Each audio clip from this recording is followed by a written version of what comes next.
En aquel tiempo Jesús cogió a Pedro, a Juan y a Santiago y subió a lo alto de la montaña para orar. Y mientras oraba, el aspecto de su rostro cambió, sus vestidos brillaban de blancos.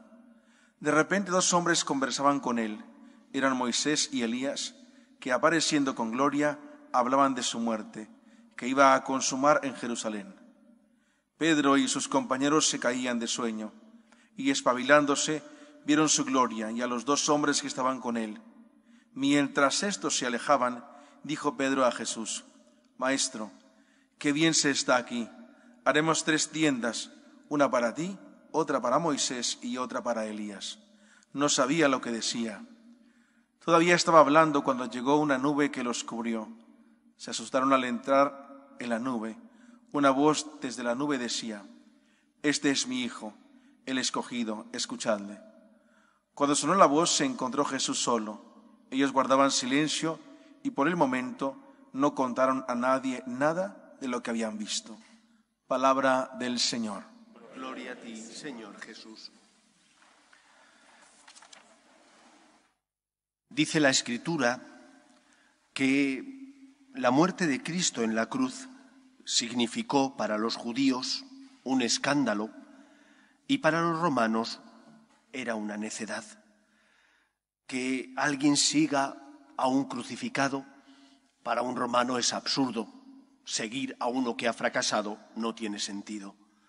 Para un judío es un escándalo, puesto que la Escritura dice: maldito aquel que cuelgue de un árbol, que cuelgue de un madero. Y Cristo murió en un madero que es la cruz. Os comento esto porque he leído recientemente en La Pasión de Cristo, basada en las visiones de Catalina de Emmerich. No significa que sea dogma de fe, no tenemos por qué creer todo lo que ahí aparece, pero he leído algo que me ha parecido sugerente. Decía esta mística que el Señor se lleva a Pedro, a Santiago y a Juan al Tabor, porque después se los va a llevar, como así ocurrió, a Getsemaní. Y allí en Getsemaní, en el huerto de los olivos, mientras el resto de discípulos se queda en otro sitio, Él se lleva a estos 3. Y estos 3, que tienen que hacer oración, pero como dice la Escritura, se duermen de sueño, se caen rendidos por el cansancio, estos 3 acompañan a Cristo en su momento más duro, que es el de la agonía. Y ven a Cristo como nunca nadie más le había visto. Ven el sufrimiento de Jesús, no por el sufrimiento físico que va a tener que padecer, sino el sufrimiento moral de Cristo ante los pecados que tiene que cargar sobre sus hombros, ante la ingratitud de aquellos que son la causa de que Él muera en la cruz para redimirlos, y ante todo ese conjunto de pecado, de miseria, de podredumbre, el corazón, la voluntad humana de Cristo se siente superada. Y por eso el Señor en esa agonía suda sangre. Y solo fueron estos 3 aquellos que vieron a Cristo padecer eso. El resto no estaban tan cerca, estaban en el huerto de los olivos, pero no cerca del Maestro. Pero Pedro, Santiago y Juan sí que lo vieron, sí que sintieron y experimentaron la fragilidad de la humanidad del Hijo de Dios.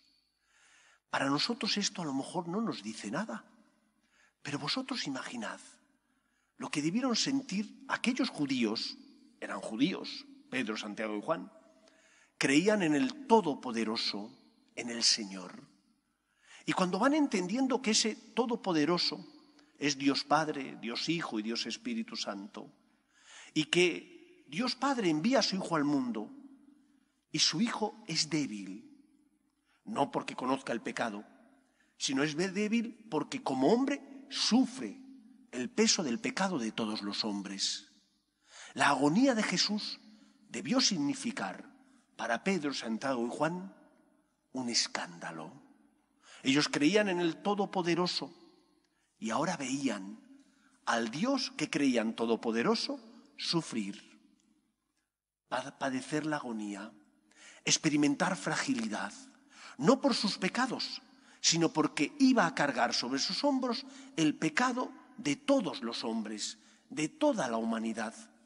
Y además experimentaba la ingratitud, así lo vio porque el demonio lo hizo y le hizo ver las visiones de la ingratitud de los cristianos, la mala vida de tantos sacerdotes, de tantas personas que llevaban una vida doble, una vida por un lado aparentemente honesta, por otro una vida de pecado.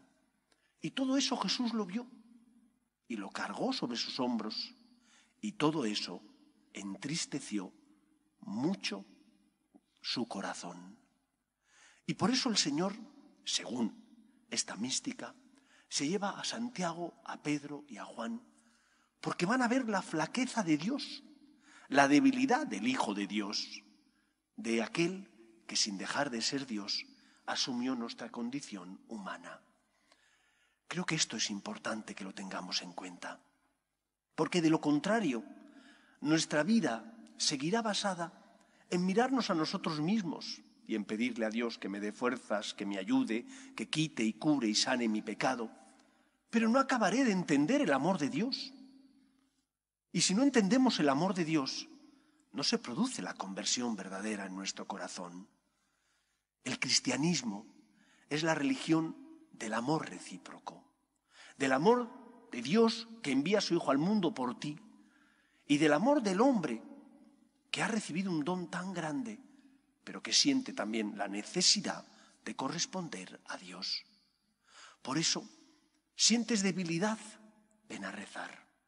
Experimentas que no tienes fuerzas, que no comprendes los planes de Dios, ven a que el Señor ilumine tu vida, llene tu corazón de esperanza. Pero ante todo, que este tiempo de Cuaresma sea tiempo de sentir con el Señor, de sufrir el miedo, el dolor, la angustia que el Señor sufrió por ti, que el Señor sufrió por cada uno de nosotros. Para nosotros es normal saber que Cristo, Dios y hombre verdadero, sin dejar de ser Dios, asumió nuestra condición humana. Nos lo han enseñado desde pequeños, lo tenemos en teoría asumido, pero ¿de verdad lo tenemos asumido? ¿O nos escandalizamos de Dios cuando, por ejemplo, no nos da lo que nosotros queremos?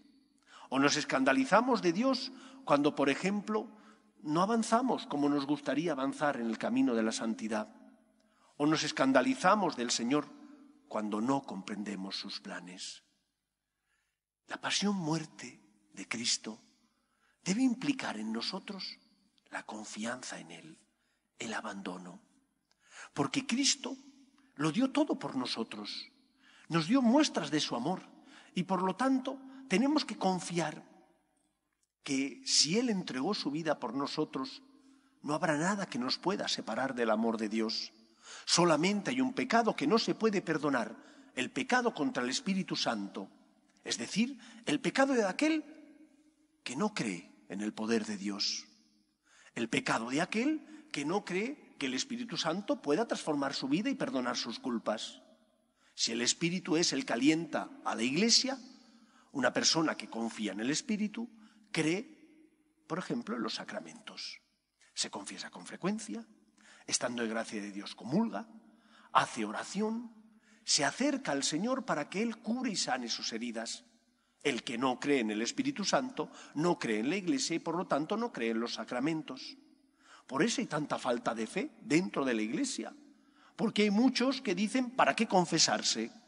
Porque Cristo instituyó ese sacramento para el perdón de nuestros pecados, para fortalecer nuestra débil fe. Por eso me tengo que confesar. Por eso, queridos amigos, este pasaje de la transfiguración nos habla de algo mucho más profundo que la necesidad de fuerza, de luz. De eso también nos habla.